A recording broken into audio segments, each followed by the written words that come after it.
Shalom, jumpa lagi dengan saya di Klavus Sukacita. Saya akan membagi bagian kebenaran firman Tuhan bagi saudara. Namun sebelumnya marilah kita berdoa. Kami bersyukur kepada Tuhan, hari ini kami akan mendengarkan firman-Mu. Roh Kudus bekerjalah dalam kehidupan setiap kami, agar ketika kami mendengarkan apa kata firman Tuhan, kami mampu untuk mengerti dan melakukannya di dalam kehidupan kami. Berfirmanlah bagi kami, baik hamba yang berkata-kata, bahkan sekalian pemirsa Klavus yang mendengarkan firman Tuhan. Biarlah firman-Mu ini akan memberkati seluruh kehidupan kami. Berbicaralah kepada kami, di dalam nama Yesus kami berdoa. Amin. Bagian kebenaran firman Tuhan dalam kitab Zakaria pada pasalnya yang ke-9, ayatnya yang ke-9 sampai ayatnya yang ke-10. Demikian bunyi firman Tuhan. Bersorak-soraklah dengan nyaring, hai putri Sion. Bersorak-soraklah, hai putri Yerusalem. Lihat, rajamu datang kepadamu. Ia adil dan jaya. Ia lemah lembut dan mengendarai seekor keledai. Seekor keledai beban yang mudah. Ia akan melenyapkan kereta-kereta dari Efraim dan kuda-kuda dari Yerusalem. Busur perang akan dilenyapkan dan ia akan memberitakan damai kepada bangsa-bangsa. Wilayah kekuasaannya akan terbentang dari laut sampai ke laut, dari sungai Efrat sampai ke ujung-ujung bumi. Demikian jauh pembacaan firman Tuhan. Dikatakan berbahagia setiap kita yang mendengarkannya. Pemirsa Klavus yang diberkati oleh Tuhan, kita bersyukur bahwa apa yang dikatakan oleh firman Tuhan bagi kehidupan saudara dan saya itu ya dan amin. Apa yang Tuhan katakan pasti Dia akan genapi di dalam seluruh kehidupan kita. Dan kita bersyukur bahwa ketika saudara dan saya menerima firman Tuhan, maka firman itu akan bekerja di dalam setiap kehidupan kita. Belajar dari apa yang disampaikan lewat bagian bacaan kebenaran firman Tuhan di saat ini. Zakaria menyampaikan kepada umat Tuhan yang baru keluar dari pembuangan. Dikatakan bahwa mereka sementara menantikan akan ada satu pembebasan di dalam kehidupan mereka. Nah, disinilah Zakaria datang dan menyampaikan kepada mereka tentang Mesias yang akan datang di dalam kehidupan mereka. Dikatakan, bersorak-soraklah dengan nyaring, hai putri Sion. Bersorak-soraklah, hai putri Yerusalem. Lihat, rajamu datang kepadamu. Ia adil dan jaya. Ia lemah lembut dan mengendarai seekor keledai. Seekor keledai beban yang mudah. Artinya, Zakaria menyampaikan bahwa apa yang mereka nantikan, apa yang mereka inginkan itu akan segera datang. Yaitu siapa? Mesias yang akan datang kepada mereka. Nah, kita yang ada di zaman sekarang ini, saudara, kita tidak sementara menantikan Mesias itu datang kepada kita, tetapi Mesias itu telah datang kepada kita, yaitu Yesus Kristus. Dia telah lahir bagi kehidupan saudara dan saya.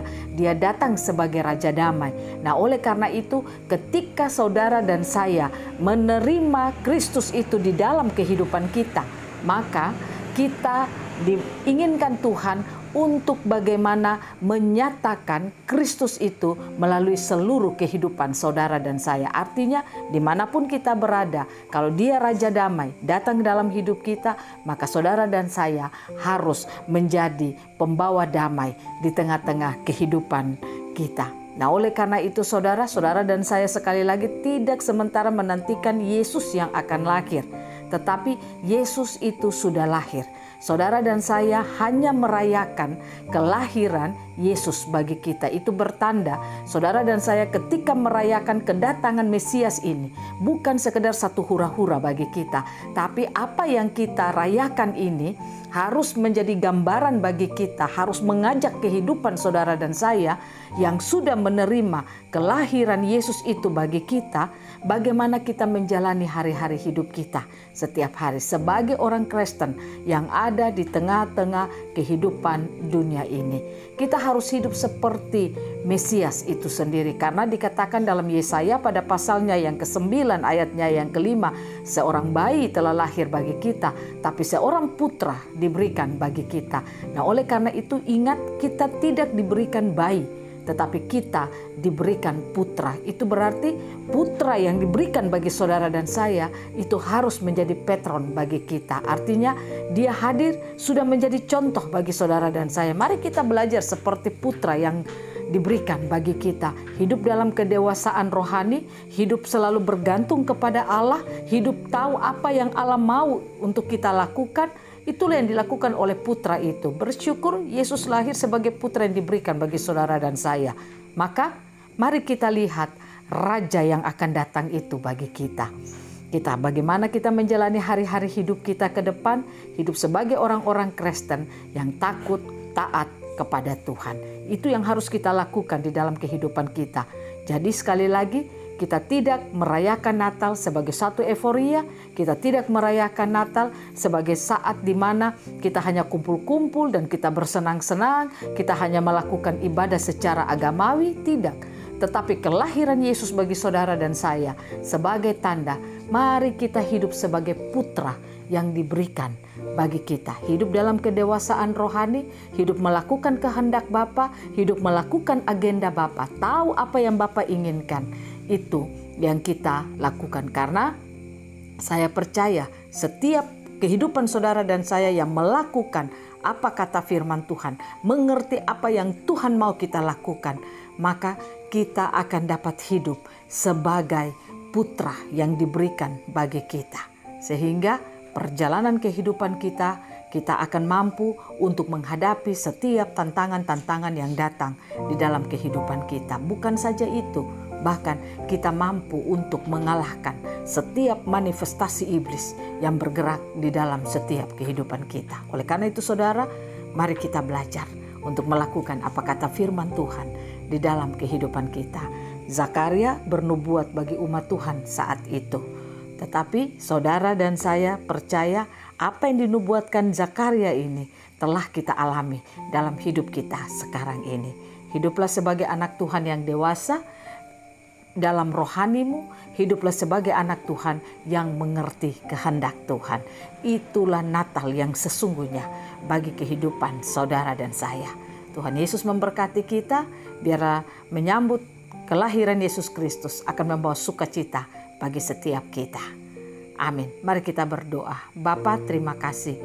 Firman-Mu mengingatkan kepada kami bahwa kehidupan kami tidak sedang menantikan seorang bayi yang lahir bagi kami. Kami sudah menerima putra itu di dalam kehidupan kami. Oleh karena itu, tolonglah kami semua agar setiap kami yang mendengar dan melakukan firman Tuhan, biarlah kami melakukan semuanya dengan sungguh-sungguh kepada Tuhan. Kami melakukannya dengan penuh hormat dan taat kepada Tuhan. Sehingga kami percaya putra yang dewasa yang diberikan bagi kami, yang dikatakan Zakaria adalah Mesias itu, akan benar-benar termanifestasi melalui seluruh kehidupan kami. Sehingga lewat hidup dan kehidupan kami, orang lain dapat melihat bahwa Raja yang lahir bagi kami itu benar-benar bertakhta dalam kehidupan kami. Dan kehidupan kami ini akan menyatakan Raja itu bagi dunia ini. Terima kasih banyak Bapa. Inilah doa kami. Hamba berdoa bagi setiap pemirsa Klavos yang hari ini dalam menjalani hari-hari hidup mereka dalam penantian-penantian kelahiran Yesus ini. Biarlah semua kami diberikan kesadaran. Kami tidak sekedar merayakan Natal, tapi kami belajar untuk mengerti makna Natal yang sesungguhnya di dalam kehidupan kami. Sehingga kami tidak berdebat satu dengan yang lainnya tentang masalah Natal, perayaan yang seperti apa, tetapi kami semua membangun kesadaran kami. Melalui Natal, Raja Damai yang diberikan bagi kami, memampukan kami untuk hidup seperti Raja Damai itu sendiri. Terima kasih banyak Bapa. Ini doa kami di dalam nama Tuhan Yesus. Kami berdoa dan bersyukur kepada Tuhan. Amin. Shalom. Tuhan Yesus memberkati kita semua.